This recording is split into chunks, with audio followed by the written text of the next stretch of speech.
حول ولا قوة إلا بالله العلي العظيم. أعوذ بالله من الشيطان الرجيم. بسم الله الرحمن الرحيم. الحمد لله الذي هدانا لهذا وما كنا لنهتدي لولا أن هدانا الله. لقد جاءت رسل ربنا بالحق ثم الصلاة والسلام على مولانا صاحب دعوة النبوية وسولة الحيدرية وعصمة الفاطمية وسلة الحسنية وشجاعة الحسينية وعبادة السجادية والبعث الباقية والعلوم الجعفرية والعلوم الكاظمية وحجة الرزبية وجواد التقوية ونقابة النقبية وحيبة العسكرية وغيبة الناحية.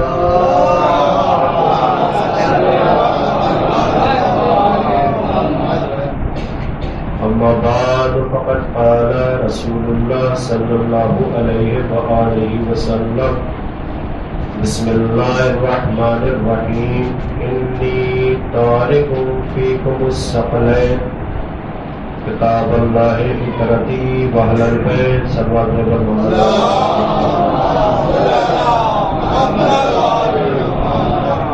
ایک اور سلام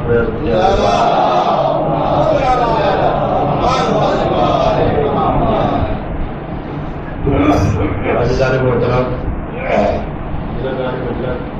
محترم سامنے کرام، ماشاء اللہ سے جزاک اللہ تھے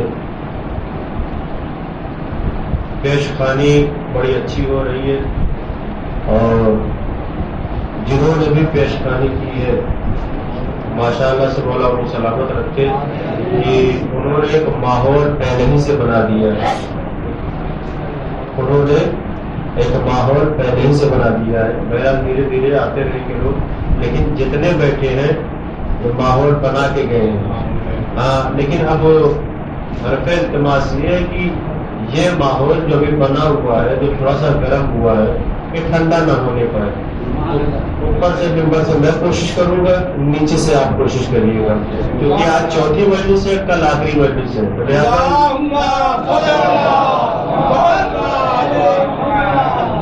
کوشش یہ ہونی چاہیے کہ کم سے کم ابھی تک تو ماشاء اللہ سے ساری مجلسیں تھیں، اور یہ جو بھی ذکر خیر ہے، ذکر امام حسین ہے، ذکر آل محمد ہے، ثواب کا کام ہے. سننے والے بھی ثواب کما رہے ہیں، پڑھنے والا بھی ثواب کما رہا ہے، عمل کرنے والا بھی ثواب کما رہا ہے، معرفت میں اضافہ کرنے والا بھی ثواب کما رہا ہے. تو کوشش یہ رہے گی کہ آج کی اور کل کی مجلس بھی اسی طریقے سے جائے جس طریقے سے ابھی تک جاری و ساری ہے. حدیث آپ کے سامنے، حدیث سفل ہے، اور ترجمہ بھی آپ کے سامنے ہے. یقیناً میں تمہارے درمیان دو غیر قدر چیزیں چھوڑے جا رہا ہوں. ایک اللہ کی کتاب، دوسرے میرے اہل بیت جو میری طرف سے ہے. یہ تم کو ساتھ میں لے کے چلیں گے کہاں تک؟ حوض کوثر تک، جب تک یہ دونوں مل نہ جائے. لہٰذا تم ان سے متمسک رہنا، کبھی ان سے جدا نہ ہونا، اور کبھی ایک کو چھوڑ کے دوسرے کو مطلوب. سارا ترجمہ جو ہے آپ کے سامنے ہے. بات اپنی جو ہماری ہو رہی تھی، جو ہماری گفتگو ہو رہی تھی، اور میں اس کو آگے بڑھاؤں کہ دنیا کا جو نظام ہے وہ بدل پہ قائم ہے، بدل پہ قائم ہے. تم ہم کو دو گے تو ہم تم کو دیں گے. غور کر رہے ہیں؟ دنیا کا جو نظام ہے وہ بدل پہ قائم ہے. آپ ہم کو دیں گے تب ہم آپ کو دیں گے. مثال کے طور پہ ایک بندہ ہے، روز جاتا ہے، ڈیوٹی کرتا ہے، تو جتنے دن یعنی 1 مہینہ ڈیوٹی کرتا ہے تو وہ اپنی ڈیوٹی کی بدل چاہتا ہے. آفس میں آپ کرنے والا جوان جاتا ہے، کسی بھی طریقے کی آفس ہو یا کوئی بھی کام ہو آفس میں، وہ محنت کرتا ہے، گھنٹوں بیٹھا رہتا ہے، مہینہ پورا ہوتا ہے تو وہ بھی بدل چاہتا ہے. تابعدار ہے کہ نہیں؟ وہ بھی بدل چاہتا ہے. ایک پیش خالی کرنے والا ایک شاعر آتا ہے، شعر کر پڑھتا ہے، اس کے بعد وہ بھی بدل چاہتا ہے. اب یہ بدل اس کے دیوان کے اوپر ہوتا ہے، ورنہ کچھ تو بدل تو ایسے ہو جاتے ہیں کہ جو زبردستی والے بھی رہتے ہیں. اکثر بات پڑھے جو پہنچنا تو پہنچ گیا ہوا تھا. ایک ذاکر خطابت کرتا ہے، ایک عالم مجلس پڑھتا ہے، وہ بھی اپنی مجلس پڑھنے کا بدل چاہتا ہے. یعنی دنیا بدل پر قائم ہے، جس کا یوں بول دیا جائے کہ حل جزاء الاحسان الا الاحسان، احسان کا بدلہ احسان ہے. تم کسی کے ساتھ احسان کرو گے تو سامنے والا بھی احسان کرے گا. اور کر رہے کہ نہیں؟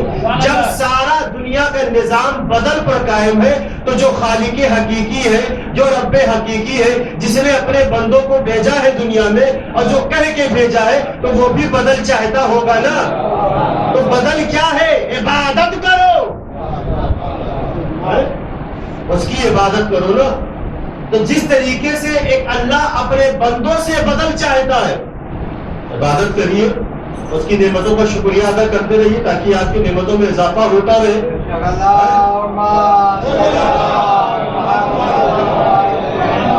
تو جب آپ نعمتوں کا شکریہ ادا ہی نہیں کریں گے، ہر جزاء الاحسان الا الاحسان ہوگا ہی نہیں، تو پھر آپ کو بدل کہاں سے ملے گا؟ اور جب یہ گفتگو آگے بڑھتی ہے تو ایک ماں بھی ہے نا، والدین بھی ہے نا، وہ بھی اپنے بیٹے کو جنم دیتے ہیں، پیدا کرتے ہیں، تو وہ بھی اپنے بیٹے سے بدل چاہتے ہوں گے نا. بڑے آسانی سے پڑھا ہوں سوال بھیج بتے عالم.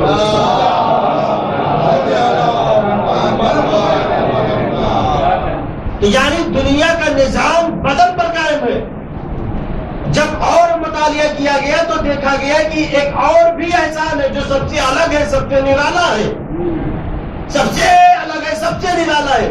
وہ بدل کیا ہے؟ وہ احسان کیا ہے؟ تاریخ بتاتی ہے کہ جنگ احد میں رسول اللہ گرے ہوئے ہیں یا بیٹھے ہوئے ہیں، کسی منافق نے یا شیطان نے آ کے یہ خبر دے دی قد قتل محمد، محمد قتل کر دیے گئے، محمد قتل کر دیے گئے. تو اب جو وصی رسول ہوگا اس پر فرض ہوگا کہ محمد کو پہچنوائے، محمد کو بتائے محمد قتل نہیں ہوئے. تاریخ بتاتی ہے کہ امام علی علیہ السلام آگے بڑھے اور آگے بڑھنے کے بعد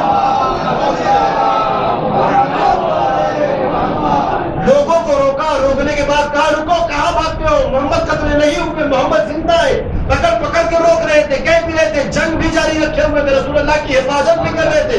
تاریخ بتاتی ہے کہ ایک وقت ایسا آیا کہ جب منافقوں کو، مشرکوں کو شہید کرنے کے بعد رسول اللہ کے پاس آئے اور آنے کے بعد رسول اللہ کو اتنا بلند کیا، اتنا بلند کیا مولا نے، اور لوگوں کو پہچنوایا کہ دیکھو محمد زندہ ہے، محمد قتل نہیں ہوئے، محمد زندہ ہے، لہٰذا بھاگو مت، واپس آؤ.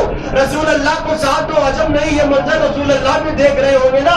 ہل جزاء الاحسان الا الاحسان. اے علی، تم نے آج مجھے اتنا بلند کیا، اتنا بلند کیا کہ لوگوں نے پہچانا. ایک دن آنے دو کہ میں بھی تمہارے ہاتھوں کو پکڑ کے بلند کر کے اور لوگوں سے پہچنواؤں گا کہ من کنت مولا ہو فہذا علی.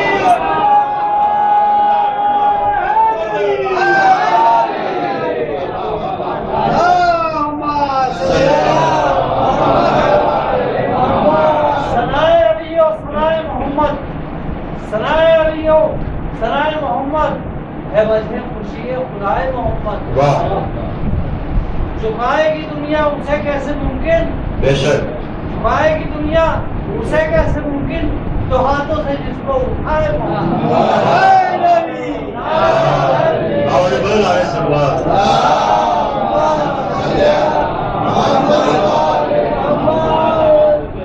ہاں تھوڑی دیر کی گفتگو ہے، بس بیدار رہیے اسی طریقے سے ماشاء اللہ. جزاک اللہ مولا آپ کو سلامت رکھے. تو دنیا کا نظام بدل پر قائم ہے.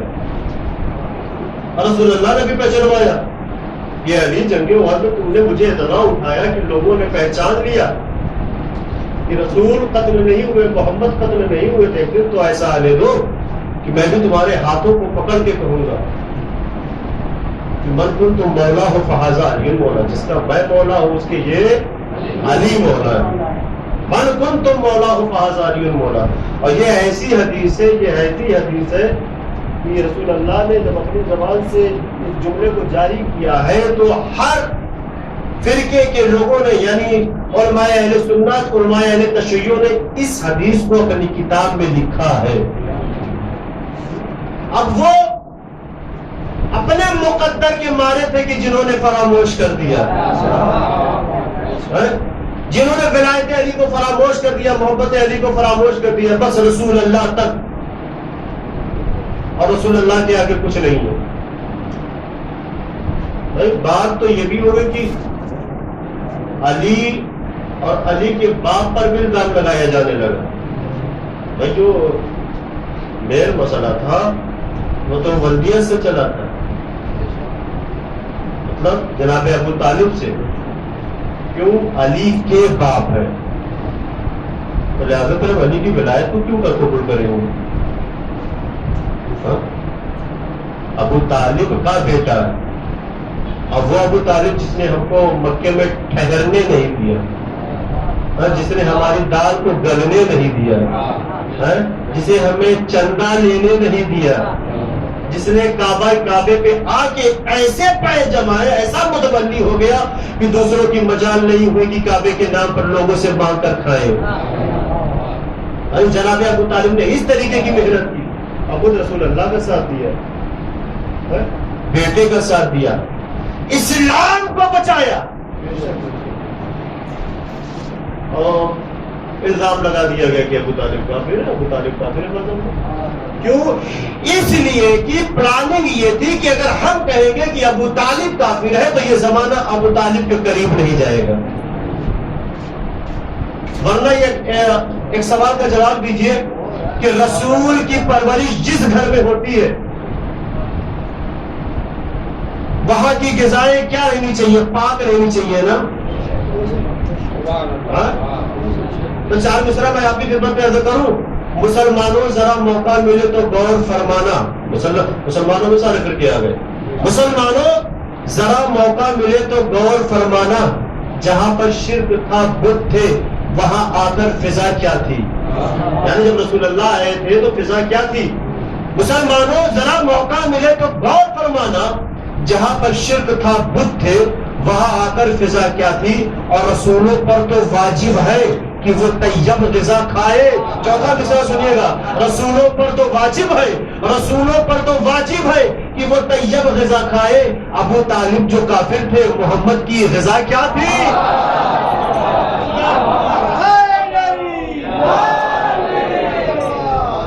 الزام قیامت کی آ جاؤ مسلمانوں، اے دھوپ قیامت کی آ جاؤ مسلمانوں، ایک سایہ رحمت ہے دامان ابو طالب.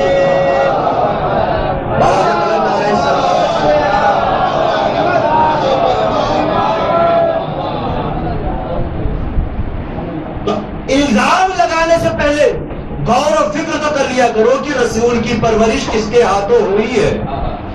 تو اگر وہ کافر تو پھر معاذ اللہ رسول اللہ کی پرورش پہ بھی الزام لگ جائے گا، شک آ جائے گا. ہاں کہ اگر وہ کافر تو پھر ایک کافر نے رسول کی پرورش کی. ایک مثال کے ذریعے سے عرض کر دوں کہ بہت بزرگ عالم دین تھے، جو اس ایریے کا ہوگا وہ پہچانتا ہوگا.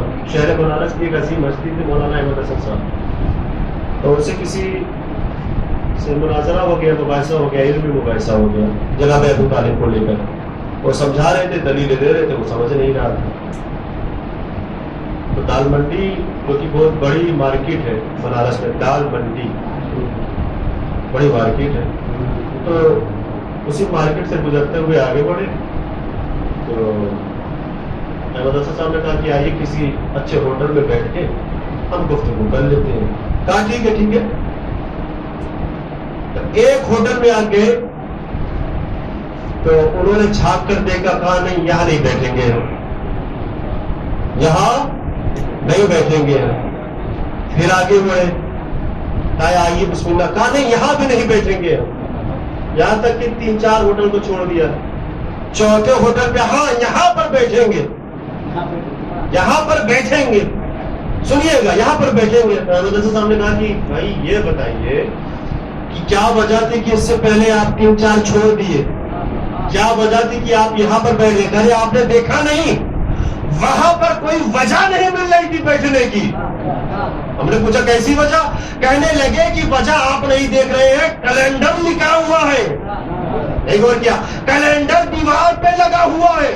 ہم نے کہا پھر کیلنڈر سے آپ نے کیا پتا لگا لیا؟ کہا کیلنڈر سے پتا لگا لیا کہ مسلمان ہے، بس بیدار ہوئیے بیدار ہوئیے۔ کیلنڈر سے پتا لگا لیا مسلمان ہے۔ ہم نے کہا کیسے پتا لگایا کہ مسلمان ہے؟ کہا آپ نے دیکھا نہیں کیلنڈر میں لفظ محمد لکھا ہے۔ ارے کہاں بیٹھے آپ؟ فوراً مولانا احمد حسن صاحب نے کہا کہ آغوش کیلنڈر میں لفظ محمد دیکھا تو مسلمان کہہ دیا، اور جس کی آغوش میں محمد پلتا رہا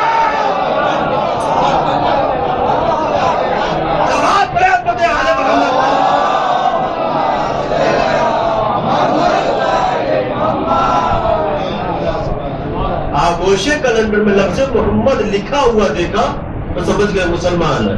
اور جس نے رسول کی پرورش کی، جس کی آغوش میں محمد پلتا رہا، اسے کافر کہہ دیا۔ کیوں کافر کہہ دیا؟ ارے بھائی ابو طالب کے گھر کا بچہ بھی ابو طالب ہے بھائی، ننھا شیربال بھی ابو طالب ہے، کربلا کے میدان میں وہ ابو طالب ہے۔ تمہارے یہاں جسے اسلام یا ایمان کہتے ہیں، ہمارے یہاں اسی کو حضرت عمران کہتے ہیں۔ جناب ابو طالب کا نام کیا ہے؟ عمران۔ تمہارے یہاں جسے ایمان یا اسلام یا ایمان کہتے ہیں، ہمارے یہاں اسی کو حضرت عمران کہتے ہیں۔ اور ابو طالب کے بچے گھر میں جو باتیں بھی کرتے تھے انہیں ترتیب دے ڈالو تو پھر قرآن کہتے ہیں۔ ابو طالب کے بچے گھر میں جو باتیں بھی کرتے تھے انہیں ترتیب دے ڈالو تو پھر قرآن کہتے ہیں۔ ایسا بات پڑھے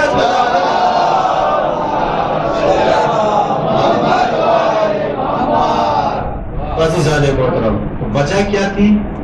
دشمنی ابو طالب، باپ سے وہ بغض بیٹے تک پہنچا۔ مولانا متقیان علی اپنے ابو طالب علیہ السلام،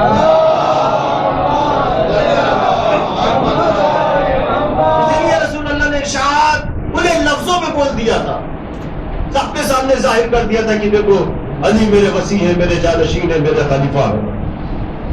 لہٰذا ان کی بیعت میری بیعت، میری بیعت اللہ کی بیعت، ان کا دوست میرا دوست، میرا دوست اللہ کا دوست، ان کا دشمن میرا دشمن، میرا دشمن اللہ کا دشمن۔ لہذا علی کے دامن کو پکڑ لو۔ اب تو حدیث بھی ہے کہ ولایت علی ابن ابی طالب ایک ایسا قلعہ ہے، رسول اللہ کی حدیث ہے، جو اس میں داخل ہو گیا اس کو نجات مل گئی، جو اس میں داخل ہو گیا اس کو نجات مل گئی۔ اور میں ایک روایت آپ کے سامنے عرض کروں کہ جب شب معراج رسول اللہ گئے تھے وہاں پر معراج پر، ساری چیزوں کو دیکھا تو دیکھا کہ جہنم میں کچھ ایسے لوگ بھی پڑے ہیں کہ جن کی کوئی پرواہ نہیں کر رہا ہے، اور اس طریقے سے چیخ رہے ہیں، چلا رہے ہیں۔ تو جبریل سے رسول اللہ نے پوچھا کیا رسول اللہ کو نہیں پتا تھا؟ یقیناً پتا تھا، لیکن پوچھا جبریل یہ کون لوگ ہیں کہ ان کو سزا ملی ہے؟ کہا یا رسول اللہ یہ وہ لوگ ہیں کہ جنہوں نے علی کو کم جانا۔ غور کر رہے ہیں؟ جنہوں نے علی کو کم جانا، علی کی فضیلت کو کم جانا، یہ وہ لوگ ہیں۔ اور یا رسول اللہ، اللہ کہتا ہے کہ سارے امتی اگر علی کی محبت پر جمع ہو جاتے تو اللہ جہنم کو خلق ہی نہ کرتا۔ ارے سلوات پڑھے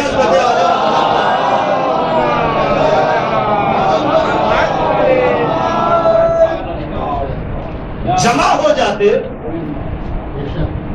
جہنم کو خلق ہی نہ کرتا۔ اور یہ بات وہاں سے آ کے رسول اللہ نے بتائی بھی، جب لوگوں نے کہا کہ ارے کیا دیکھا کیا دیکھا کیا دیکھا کیا دیکھا. آپ وہاں پہ گئے تھے، 7ویں آسمان پہ گئے تھے، اس سے آگے بھی چلے گئے تھے، بتائیے کیا دیکھا آپ نے. حکیم ارسطو بہت بڑے حکیم گزرے ہیں دنیا میں. تو ایک بار سمندر میں ان کی کشتی جو ہے پھنس گئی، کشتی پھنس گئی، کچھ خرابی ہو گئی کہ بیچارے پریشان ہو گئے. تو جو کشتی بان تھا، جو چلا رہا تھا، کسی طریقے سے لے کے آیا، ساحل دریا کے قریب آ گیا اور ارسطو کشتی سے اتر گئے اور پورا مجمع دیکھ رہا تھا. ارسطو کو کہا کہ یہ بتائیے آپ نے سمندر میں کیا دیکھا، آپ نے سمندر میں کیا دیکھا. اب وہاں جان پہ بنی ہوئی ہے. ہاں یہ لوگ پوچھتے کہ سمندر میں آپ نے کیا دیکھا.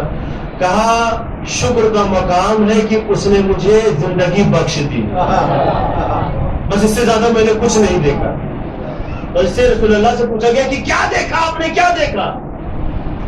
تو رسول اللہ نے یہی کہا کہ جدھر جدھر گیا علی کی شکل میں ایک نور نظر آتا گیا، جہاں جہاں سے گزرا. جماعت پڑھے رحمت علیہ.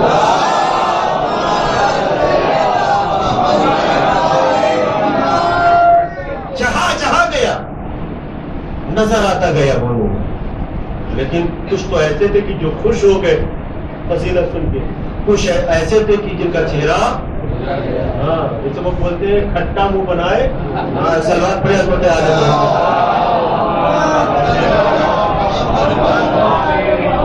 ایسا منہ ہو گیا. کیوں بتایا؟ بار بار عرض کر رہا ہوں، ایک کینہ، ایک بغض، ایک حسد. بھائی وہاں تو علی نہ جانے کہاں کہاں دکھے، نور میں خود رسول اللہ عطا کر رہے ہیں نا. اب میں واقعہ آپ کے سامنے عطا کر رہا ہوں. فضا ہے، کنیز ہے گھر کی. جناب ابوذر آتے ہیں تب بات کرتے ہیں. جناب فاطمہ زہرا سلام اللہ علیہ نے کہا کہ فضا دیکھو.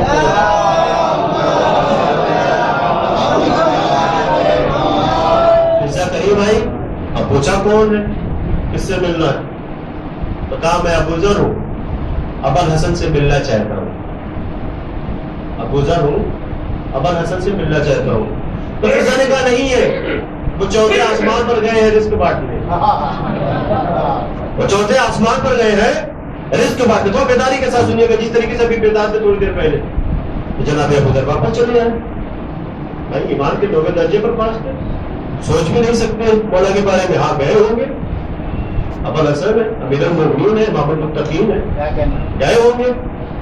اب کچھ آگے بڑھے تھے کہ کیا دیکھا کہ علی سامنے سے آ رہے ہیں. ارے یہ کیا، فضا بول نہیں آسمان پر گئے ہیں اور علی تو یہاں سامنے سے دکھ رہے ہیں. آج فضا کی شکایت علی سے کروں گا.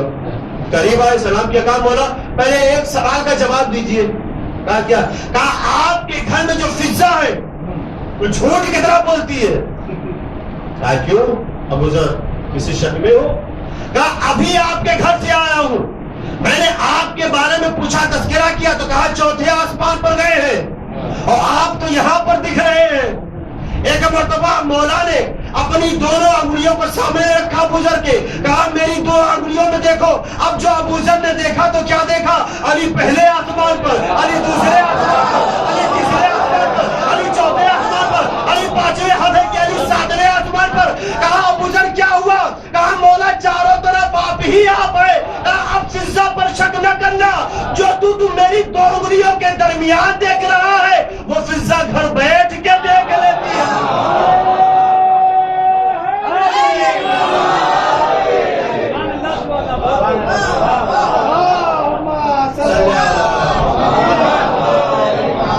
جو 2 انگلیوں کے درمیان دیکھ رہا ہے نا وہ فضا گھر بیٹھ کے دیکھ لیتی ہے. ہاں اب فضا پہ کسی طریقے کا کوئی الزام نہ لگے. ابوذر تو سمجھ گئے. یہیں سے تو نا ایمان میں اضافہ ہوا، دھیرے دھیرے ایمان میں اضافہ ہوا ہے نا. اچھا اس دن میں نے دوسری مجلس میں ایک واقعہ یاد کیا تھا حبابہ البابیہ کا، کہ کس طریقے سے معاویہ کے دربار تک پہنچ گئی تھی. معاویہ نے اس کو خریدنا چاہا اور چھوٹی سی بات تھی یا میرے شام کے دربار میں گئی تھی تو میرے شام نے کہا تھا کیا ہے کیسے ہے، تو کہا کہ اپنے گورنر کو ہٹاؤ جو مدینہ میں پہنچا ہوا بصرے میں پہنچا ہوا ہے، بہت ظلم کر رہا ہے.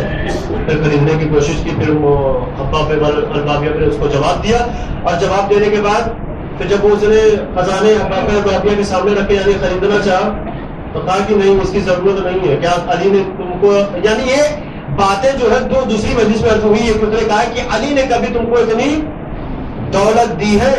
کہا دینے کی ضرورت ہی نہیں، نام علی کافی تھا.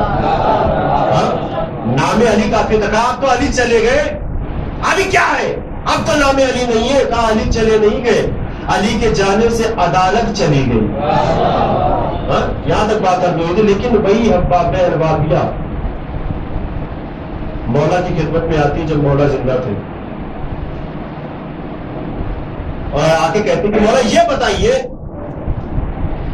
ایک دن ایسا آئے گا، آپ خود کہتے ہیں میں اس دنیا سے چلا جاؤں گا، میرے بعد جو میرا وصی ہوگا میرا بیٹا ہوگا، تو یہ بتائیے کہ کبھی آپ کے رسول اللہ کے جانے کے بعد خلافت کو لے کے اتنا مسئلہ ہوا، پھر میں کیسے پہچانوں گی؟ ہو سکتا ہے کوئی اور آگے دعویٰ کر دے. مولا نے کہا کہ وہ مسجد کے قریب پتھر پڑا ہوا ہے، وہ پتھر اٹھا کے مجھ کو دو. وہ مومنہ لے کے آتی ہے، مولا کے ہاتھ میں لا کے رکھ دیتی ہے. اب یہ معرفت والا واقعہ ہے، لا کے دے دیتی ہے. دستے امامت پر آنا تھا کہ وہ پتھر خوبصورت پتھر ہو گیا، یعنی پہلے جیسا وہ پتھر نہیں رہا. اب جس کو بول دیا جائے سنگ مرمر. کہا حباب البابیہ یاد رکھنا، آج میں اپنی انگشتری یعنی انگوٹھی اتارتا ہوں اور اس کی مہر اس پتھر پہ لگاتا ہوں. میرے بعد جو میرا وصی ہوگا یعنی رسول اللہ کا جو بھی وصی خلیفہ بارہ خلیفہ آئیں گے، جنہوں نے ایسی مہر لگائی ہوگی وہی خلیفہ تو رسول ہوں گے، وہی میرا نائب ہوگا. مولانا زمانہ چلا گیا، امام حسین علیہ السلام، امام حسن علیہ السلام، اور جیسے ہی آئی امام حسن دیکھ کے مسکرانے لگے. دیکھیے کہ کتنا اس کو جو ہے اللہ نے عطا کیا ہوا تھا، اور اس کی عمر کہاں تک کس امام تک گئی ہے. امام حسن علیہ السلام نے دیکھا، آنے کے بعد اس نے سلام کیا، مولا نے جواب دیا، اور جواب کے بعد فوراً مولا نے کہا لاؤ میرے بابا کو وہ پتھر میرے حوالے کر دو، میرے بابا کو وہ پتھر میرے حوالے کر دو. کیوں مولا آپ کو کیسے پتا چلا؟ کہا مجھے پتا چلا تم یہاں پر آئی ہو یہ تصدیق کرنے کے لیے کہ نائب کون ہے، وصی کون ہے، جانشین کون ہے. فوراً انگوٹھی نکالی اور مہر لگا کے دے دی، ایک دم ویسے ہی جیسے بابا علی مرتضیٰ نے لگایا تھا ویسے ہی بیٹے نے بھی لگا کے دیا. تیسرے امام کا زمانہ آیا، امام حسین نے بھی لگا کے دیا. چوتھے امام کے زمانے میں بھی وہ آئی. اب عام انصاف سے بتائیے، اگر کاؤنٹنگ کر لیا جائے رسول اللہ کی آدھی زندگی تھی، یعنی 63 سال رسول اللہ کی پوری عمر تھی، اگر آدھی زندگی سے کاؤنٹنگ کر لے آپ، مولا علی 63 سال، امام حسن 54 یا 55 سال، امام حسین 57 سال. کتنا ہو گیا؟ کئی سال ہو گیا؟ 200 کے قریب تو ہو گیا نا. تو 200 سال کی تو ہو ہی گئی ہوگی وہ، یا 200 کے قریب ہوئی ہوگی نا. اللہ نے کتنی اس کی عمر دی ہے؟ اس لیے زندہ رکھا تاکہ زمانے کے لوگ پہچان لے کہ وصی کون ہوتا ہے، جانشین کون ہوتا ہے. اور جب وہاں پر آئی تو چوتھے امام نے اس کے لیے دعا کیا، نقش لگانے کے بعد کیا دعا کیا کہ اس کی عمر میں اور اضافہ فرما. جب اس کی عمر اور بڑھی تو وہ 8ویں امام کے زمانے تک گئی، اور ہر امام سے اسی طریقے سے مہر امامت لیتی رہی. سلوات پڑھیں عظمت عالی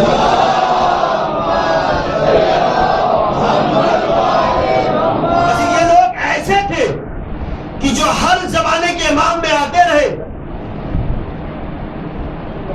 مہر امامت لیتے رہے اور پہچانواتے رہے کہ دیکھو وصی رسول کون ہے، جانشین رسول کون ہے.